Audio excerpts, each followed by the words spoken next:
आगे रखता था। लेकिन उसका कारण क्या? उसका कारण हम पढ़ेंगे दानियेल 5 में। ये उस टाइम की बात है जब राजा की डेथ हो गई। उसका बेटा जब राजगद्दी पे बैठा तो उसने वो परमेश्वर का भय नहीं मानता था। उसने परमेश्वर के घर से जो सोने और चांदी के बर्तन यरूशलेम से लाए गए थे उनको निकाला और उनमें शराब पीनी शुरू की, उन बर्तनों में। और वो अपनी रखेलियों समेत एंजॉय कर रहा था, नाच रहा था, झूम रहा था। और तभी एक उंगली निकली कहीं से, सिर्फ उंगली, और उसने आके ऐसा कुछ लिख दिया और सब डर गए, कांप गए। उसके बाद क्या हुआ पढ़ेंगे दानियेल 5। उसी घड़ी मनुष्य के हाथ की कई उंगलियां निकलकर दीवट के सामने राज मंदिर की दीवार के चूने पर कुछ लिखने लगी, और हाथ का जो भाग लिख रहा था वो राजा को दिखाई पड़ा। सिर्फ हाथ दिखा उसे। हाँ, उसे देखकर राजा डर गया और मन ही मन घबरा गया, और उसकी कमर के जोड़ ढीले पड़ गए और कांपते कांपते उसके घुटने एक दूसरे से टकराने लगे। मतलब राजा ब्रेक डांस करने लग गया। हाँ, आगे बढ़ेंगे। तब राजा ने ऊंचे शब्द से पुकार कर तंत्रियों, कसदियों, सब फ्यूचर बताने वालों को हाजिर करवाने की आज्ञा दी।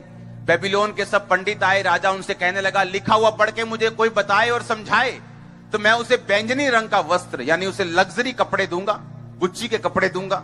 हाँ, ऐसा समझ आ रहा है लोगों को। उसके गले में मैं बड़ी सी सोने की कंठमाला, यानी उसे सोना पहनाऊंगा, और मेरे राज्य में तीसरा वही प्रभुता करेगा। राजा के सब पंडित भीतर आए परंतु उसको पढ़ ना सके। राजा कोई भी उसको अर्थ ना समझा सका। इस पर बेलशस्सर राजा बहुत घबरा गया और भय होतुर हो गया, और उसके प्रधान भी व्याकुल हुए, बेचैन हो गए। सारे जितनी उनकी सारी कैबिनेट थी वो बेचैन हो गई। राजा और प्रधानों के वचनों को सुनकर रानी भोज के भवन में आई और कहने लगी, हे राजा, तू युग युग जीवित रहे, अपने मन में ना घबरा और ना उदास हो। तेरे राज्य में दानियेल नामक एक पुरुष है जिसका नाम तेरे पिता ने बेलतशस्सर रखा था। उसमें पवित्र ईश्वरों की आत्मा रहती है। उस राजा के दिनों में उसमें प्रकाश, प्रवीणता और ईश्वरों के तुल्य बुद्धि पाई गई।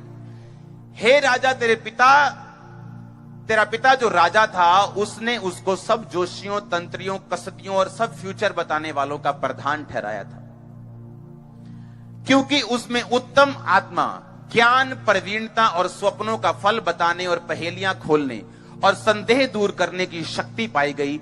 इसलिए अब दानियेल बुलाया जाए, वो इसका अर्थ बताएगा। इस 12 आयत को ऐसे लगा रहने देना। आपको समझ आई कि नहीं? जब सारे लोग आए, सब आए, सब तरह के तांत्रिक, सब तरह के आए लोग, और उन्होंने कहा नहीं, हम इसका अर्थ नहीं समझा सकते। सब डरने लग गए, ब्रेक डांस होने लग गया राजा का। फिर रानी को मालूम हुआ मेरा पति ब्रेक डांस कर रहे हैं बिना म्यूजिक के। तो वो आई, कहती चिंता मत कर, मेरे को मालूम है, लेडीज को सब मालूम होता है क्या हो रहा है इधर उधर। हाँ, कहती एक बंदा है, तेरे बाप ने उसका नाम बेलतशस्सर रखा था, उसमें पवित्र ईश्वरों की आत्मा रहती है। जब भी कोई आता है जिसको कंफ्यूजन होती है, जिसमें संदेह होता है, जब एक राज फंस जाता है, तो तेरा बाप उसे बुलाता था और उससे कहता था और वो उसका हल बताता था, क्योंकि उसमें पवित्र ईश्वरों की आत्मा रहती है। अब हमें मालूम हुआ कि क्यों दानियेल दूसरे लोगों से 10 गुना बुद्धिमान था, क्यों दानियेल दूसरे लोगों से 10 गुना ज्यादा निपुण था, क्योंकि परमेश्वर का आत्मा उसके अंदर बसता था। इधर वो इधर उधर पानी में तैरने वाला क्रिश्चियन नहीं था। आज क्रिसमस है तो चर्च में, कल कहीं उधर तो परसों उधर, तो परसों उधर तो नरसों उधर, आज शादी है तो दारू पी ली, आज कहीं भंडारा लगा तो लंगर खा लिया। वो ऐसा नहीं था। राजा का बंदा आया, कहता ये खाना पड़ेगा। राजा ने स्पेशल डाइट लगाई है, उसमें शराब भी है, उसमें ये फलाना मीट भी है। कहता ये तो बाइबल में मना किया है, मैं नहीं खाऊंगा। तो ऐसा कर, मुझे साग दे दे, मुझे कड़वा साग दे और रोटी दे और पानी दे दे, और 10 दिन बाद मेरा चेहरा जांच। जो लोग ये गंदा खा पी रहे हैं, मेरा चेहरा उनसे अधिक उज्जवल होगा। उसे मालूम था दानियेल को, अगर मैं ये गलती करूंगा, अगर मैं राजा की आज्ञा को टालूंगा, अगर मैं टाल मटोल करूंगा, तो मेरी मौत भी हो सकती है, मुझे मृत्यु दंड दिया जा सकता है, मुझे जेल दी जा सकती है, बाकियों को सबक सिखाने के लिए मुझ पे कोई भी बड़ा एक्शन लिया जा सकता है। पर उसने परवाह नहीं की, क्योंकि बाइबल कहती पवित्र आत्मा उनके दिलों में रहता है। वो उनकी जिंदगियों में रहता है जो लिखित वचन को पूरा करने के लिए उत्साहित हैं, जो अपनी जान की परवाह नहीं करते, जो विरोध की परवाह नहीं करते, जो डर की परवाह नहीं करते, जो फ्यूचर की परवाह नहीं करते, जो पैसे की परवाह नहीं करते। डरपोक लोगों का परमेश्वर कहता मैं परमेश्वर नहीं हूं, डरपोक मेरे राज्य में प्रवेश नहीं कर पाएंगे। परमेश्वर कहता मैं उनके जीवन में नहीं काम कर पाऊंगा जो डरपोक हैं। डैनियल ने स्टैंड लिया परमेश्वर के वचन के लिए, कहता ये खाना मैं नहीं खाऊंगा, और तभी से पवित्र आत्मा उसके अंदर बसता था। और तब क्या होता था? अगर पवित्र आत्मा आपके अंदर बसता है तो क्या होता है? अब अपने घर को मैनेज करती हैं दूसरी औरतों से ज्यादा बेहतर, अब अपनी सेवकाई को चलाते हैं दूसरों से ज्यादा बेहतर, अब अपने बिजनेस को करते हैं दूरदृष्टि से, अच्छी तरह देखकर। आप जो भी अपनी लाइफ में करते हैं वो दूसरों से ज्यादा एक्सीलेंट और दूसरों से ज्यादा अच्छा होता है, क्योंकि बाइबल कहती है वो 10 गुना निपुण थे दूसरे लोगों से।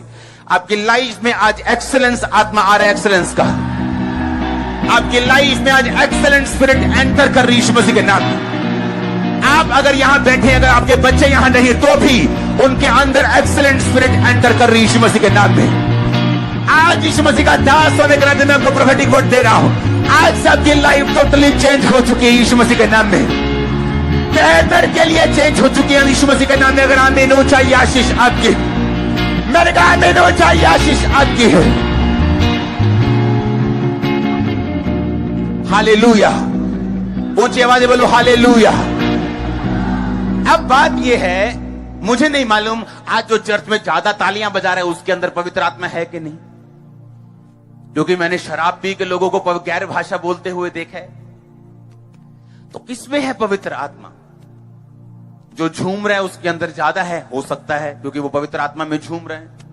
लेकिन मेजर निशानी यह है, जिस किसी में ये पवित्र आत्मा बसेगा उसके अंदर परमेश्वर के वचन को पूरा करने का एक डर हमेशा होगा। यह निशानी होगी।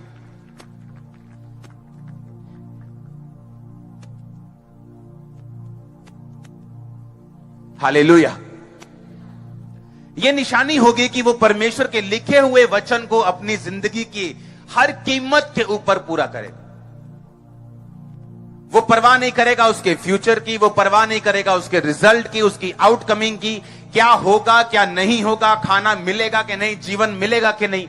उसका पहला काम होगा परमेश्वर के लिखित वचन को, जो ऑलरेडी पवित्र वचन बाइबल में लिखा हुआ है, उसको पूरा करना और उसको कंप्लीट करना। आमीन। ये उसकी निशानी होगी। पवित्र आत्मा आप में क्यों आना चाहता है? यीशु मसीह ने कहा अगर परमेश्वर का आत्मा तुम में नहीं, तुम मेरे जन नहीं। और दूसरी बात परमेश्वर ने कहा मैं जाऊंगा, वो आत्मा अभी तुम्हारे साथ रहता है, यानी मैं हूं वो जो तुम्हारे साथ रहता है, लेकिन बाद में वो तुम में होगा। यानी जब मैं चला जाऊंगा जीवित होके, जीवित 40 दिन प्रचार करके, मुर्दों से जी उठ के 40 दिन प्रचार करके 41वें दिन सैकड़ों लोगों के सामने पहाड़ के ऊपर परमेश्वर उठा लिए गए। परमेश्वर ने कहा अब मैं ऐसे नीचे आऊंगा। दूतों ने कहा जैसे तुमने जाते हुए देखा यीशु मसीह को नीचे आता देखोगे। यीशु मसीह ने कहा जब मैं जाऊंगा तो पिता के दाहिने हाथ बैठकर अपना आत्मा तुमको दे दूंगा, और वो वचन पूरा होगा, अंत के दिनों में मैं अपना आत्मा सब मनुष्यों के ऊपर उंडेलूंगा। तब क्या होगा? जब आत्मा आप पे आएगा तो क्या होगा? उसने कहा मैं वो आत्मा वो तुम्हारे अंदर होगा, तुम में होगा। और ये आत्मा जो आपके अंदर होगा, इसका मेजर, इसकी जो भरपूरी है वो दानियेल से कहीं अधिक है। आपको मालूम? वो दानियेल से कहीं अधिक है,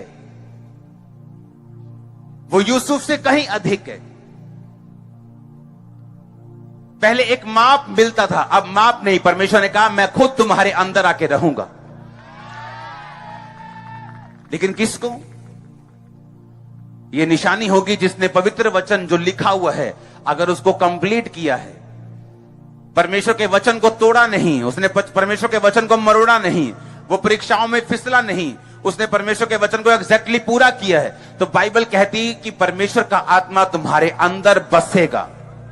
वो तुम में होगा, तुम्हारे अंदर होगा, तुम्हारे अंदर वो वास करेगा। क्यों करेगा तुम्हारे अंदर वास? क्यों परमेश्वर चाहता है कि उसका आत्मा तुम्हारे अंदर बसे? परमेश्वर को क्या लालच है इसका, उसको क्या फायदा है इसका? इसलिए परमेश्वर ने कहा मैं तुम्हें अनाथ नहीं छोड़ूंगा। इसका मतलब क्या? हमारा बाप हो, हमारी मां हो, हमारे रिश्तेदार हो, लाखों लोग हो, अगर पवित्र आत्मा नहीं तो लोग क्या हैं? अनाथ हैं। इसीलिए उनके इंस्टाग्राम के ऊपर 10 करोड़ फॉलोअर हैं, लेकिन सुसाइड कर ली।